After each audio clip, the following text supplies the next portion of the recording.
بسم اللہ الرحمن الرحیم۔ السلام علیکم فرینڈز، آج ہم اب ایک ناول سٹارٹ کرنے والے ہیں جس کا نام ہے آشیانہ۔ یہ اس کی پہلی ایپیسوڈ ہے۔ پیارے سامعین، میری آپ لوگوں سے گزارش ہے، اگر آپ میرے چینل پر نیو ہیں تو پلیز میرے چینل کو سبسکرائب کر لیں۔ وہ ہلکی سردیوں کی ایک پیاری سی صبح تھی۔ صفیہ بیگم اذان کی آواز کے ساتھ ہی اٹھی تھی۔ گھر میں چہل پہل محسوس ہوئی۔ شوہر اور بچے بھی اٹھ چکے تھے۔ ان کا روز کا معمول تھا، تمام گھرانہ فجر کے وقت ہی بیدار ہوتا تھا۔ نماز کے بعد تلاوت، پھر چھت پر جا کر ہلکی پھلکی ورزش۔ بچوں کو بچپن ہی سے اس روٹین کی عادت ڈال دی گئی تھی۔ اب وہ خود ہی بنا کہے اٹھ جاتے تھے۔ طبیعت میں بشاشت، مزاج میں فرق اور چہروں پر رونق لیے یہ چھوٹا سا گھرانہ احمد صاحب کا تھا۔ صبح ہو چکی تھی اور روشنی پھیل رہی تھی۔ صفیہ بیگم فٹافٹ ناشتہ تیار کر رہی تھی۔ مہین ماں کی ہیلپ کروا کر کالج کے لیے ریڈی تھی۔ باپ بھائی دونوں آفس یونیورسٹی کے لیے تیار ہوئے ناشتے کی ٹیبل پر موجود تھے۔ ناشتے کے بعد ایک دوسرے کو سلام کرتے سب اپنی اپنی منزلوں کی جانب رواں ہو گئے۔ صفیہ بیگم خوشی خوشی سب کو رخصت کرتی اندر آ گئی۔ گھر کی صفائی وغیرہ وہ صبح ہی کر لیتی۔ کچن باز سب کچھ چمکا رہتا۔ بچوں کے آنے سے پہلے کھانا تیار۔ وہ اسکول میں بھی تھے تب سے یہی روٹین تھی۔ اسکول میں سے آ کر بچوں کو کبھی کھانے کا انتظار نہیں کرنا پڑا۔ وہ وقت ضائع کرنے کے بالکل حق میں نہ تھی، اس لیے ان کا ہر کام وقت پر ہی ہوتا تھا۔ یہی عادت انہوں نے اپنے بچوں میں بھی ڈالی تھی۔ وہ ان کے کمروں میں گئی، صاف ستھرے بیڈ تک طے کیے ہوئے بلینکٹ، سلیقے سے رکھے گئے تکیے، وہ مسکرا دی۔ اچھی عادات انسان کا کام آسان کر دیتی ہیں۔ ان کی اچھی سیکھ ان کے کام آ رہی تھی۔ انہیں کوئی مشقت نہیں کرنی پڑتی تھی۔ دن کے 12:30 ہو چکے تھے جب فاخرہ بیگم کی چیختی آواز کانوں میں پڑی۔ ارے اٹھ بھی جاؤ، کم وقت مارو، سوتے رہو یا ہر وقت نیوں کی طرح؟ بچوں نے سنا اور کمبل مزید لپیٹ کر پڑ گئے۔ روز کا چکر تھا۔ اماں کو پتا ہے کہ ہم 2 بجے اٹھتے ہیں، پھر کیوں صبح صبح چلاتی ہیں؟ انم بڑبڑانے لگی۔ صبا کو کوفت ہوئی۔ فاخرہ لڑکیوں پر کوئی اثر نہ دیکھ کر لاؤنج میں آئی۔ لاڈلا سپوت گندی میلی رضائی لپیٹے پڑا تھا جو بالکل اس کی شخصیت کی طرح تھی۔ اٹھ جا میرا چاند، وہ لاڈ سے اٹھانے لگی۔ اماں سونے دو نا چاند کو۔ اماں کی ادا نہ بھائی کو وہ صوفے پر ٹک گئی۔ میاں تو حسب معمول کب کے اٹھ کر کام پر ناشتے کے بنا ہی جا چکے تھے۔ اب کیا کریں، وہ سوچنے لگی۔ دروازہ کھول کر لڑکیاں باہر آئیں اور ماں کے پہلو سے لگ کر بیٹھ گئی۔ اماں ناشتہ، فرمائش ہوئی۔ ارے میں ہی بنا کر دوں تم لوگوں کو؟ ہمیشہ وہ سامنے والی کی بیٹی کو دیکھو کیسے ماں کو آرام سے رکھا ہوا ہے۔ ارے اماں بس رہنے دو، خوب پتہ ہے ہمیں۔ اور سامنے والی کی تابڑ توڑ بھلائیاں شروع ہو چکی تھی۔ سلسلہ محلے والوں سے گزرتا ہوا خاندان والوں تک پہنچ گیا۔ چاند میاں بھی رضائی سے نکل کر ان میں شامل ہو چکے تھے۔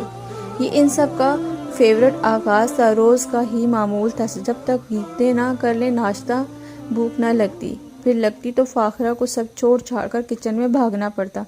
ناشتے کے بعد لڑکا تو باہر نکل گیا، لڑکیاں موبائل لیے یہاں وہاں لیٹ گئی۔ فاخرہ کمروں میں گئی، پھیلے بستر، لٹکے تکیے، عجب حال تھا مگر روز کا تھا۔ وہ کمرے سمیٹنے لگی۔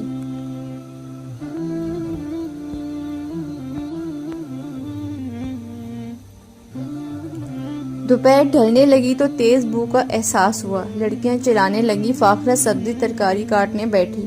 اب کاٹنے بیٹھی ہو اماں تو پکے گا کب؟ میرا تو بھوک سے برا حال ہے اور یہ سبزی وبزی میں نہیں کھاؤں گی، بازار سے منگواؤ میرے لیے کچھ۔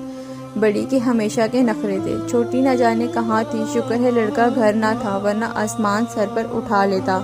لاڈلے کو بھوک بالکل برداشت نہ تھی۔ تو کیا کروں، سارا کام بھی اکیلی کرتی ہوں۔ یہ تو بیزاری سے چھوٹی کے ساتھ ہی باہر نکل گئی، جو نیکسٹ سے تیار کہیں جا رہی تھی۔ کہاں جا رہی تھی؟ عرصہ ہوا اماں نے پوچھنا اور اولاد نے بتانا چھوڑ رکھا تھا۔ وہ گہرا سانس لیتی سبزی کاٹنے لگی۔ احمد صاحب کے گھرانے میں یہ وقت شام کی چائے کا ہوتا تھا اور چائے کے ساتھ کچھ نہ کچھ ماہین ضروری بناتی۔ کبھی بابا کے پسند کے پکوڑے اور کبھی بھائی کے لیے رول، تو کبھی ماما کے فیورٹ کوئی ڈش۔ احمد ہنستا ماہی بہت چلاک ہے، سب چیزیں اپنی پسند کی ہی بناتی ہے، نام دوسروں کا لیتی ہے۔ اس پر بھائی بہن کی بڑی لڑائی ہوتی۔ میاں بیوی ہنستے رہتے اور بہت مشکل اور بہت احتیاط سے تنکا جوڑ کر انہوں نے یہ آشیانہ بنایا تھا۔ یہ صرف گارے مٹی کا مکان نہ تھا، اس میں بہت محبتیں، قربانیاں، عزت مان شامل تھا۔ بہت احتیاط سے انہوں دونوں نے بچوں کی تربیت کی تھی کہ وہ کسی برائی میں نہ تھے، وہ سلجھے ہوئے ماں باپ کی سلجھی ہوئی اولاد تھے۔ گھر تو خوشیوں کا گہوارہ بناتے، ایک عمر درکار ہوتی ہے، وہ اپنی چھوٹی سی پرسکون دنیا میں رہتے، ماضی کے رشتوں کو بھول چکے تھے، اور وہ رشتے جس نے ان کی جڑیں ہلانے میں کوئی کسر نہ چھوڑی تھی۔ دن یوں ہی گزرتے جا رہے تھے کہ ایک دن عباس صاحب گھر آئے تو کافی پرجوش تھے۔ آج تو چیخ چلا بھی نہ رہے تھے، نہ ہی آتے ہی کسی کو برا بھلا بولے۔ فاخرہ نے حیرت سے دیکھا، بچے بھی تجسس سے کمروں سے نکل آئے۔ تب انہوں نے اگدا کھولا۔ احمد بھائی اور ان کی فیملی کا پتہ چل گیا ہے، وہ اسی شہر میں ہیں۔ برسوں بعد ان کے بارے میں کچھ خبر ملی تھی۔ فاخرہ کا بس نہ چلتا سب کچھ پوچھ ڈالے، لیکن میاں کو بھی زیادہ تفصیل پتہ نہ تھی۔ لڑکیاں حیران تھی کہ گھر میں سب سے زیادہ یقین احمد چاچا لوگوں کی ہی ہوتی تھی۔ وہ بچپن سے ان لوگوں کی اتنی برائیاں سنتے آ رہے تھے کہ ان سے نفرت ہو گئی تھی۔ ایسے میں ماں باپ کا یوں ایکسائٹڈ ہونا کچھ ہضم نہ ہوا تھا۔ احمد اور عباس صاحب دونوں بھائی تھے، اور عباس اجداد کی طرح قدامت پسند، جبکہ احمد شروع سے ہی روشن خیال اور سلجھی ہوئی شخصیت کے مالک تھے۔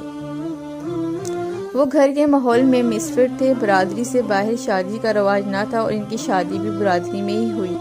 سچ شکر کہ بیوی بھی نیک سیرت سلجھی ہوئی نکلی۔ وہ باورچ کی طرح تیز ترار، پوہڑ اور حاسد نہ تھی۔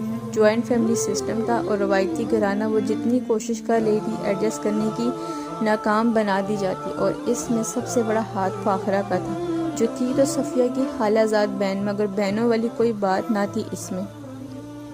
فرینڈز، اس کی نیکسٹ ایپیسوڈ میں انشاءاللہ کل اپلوڈ کروں گی۔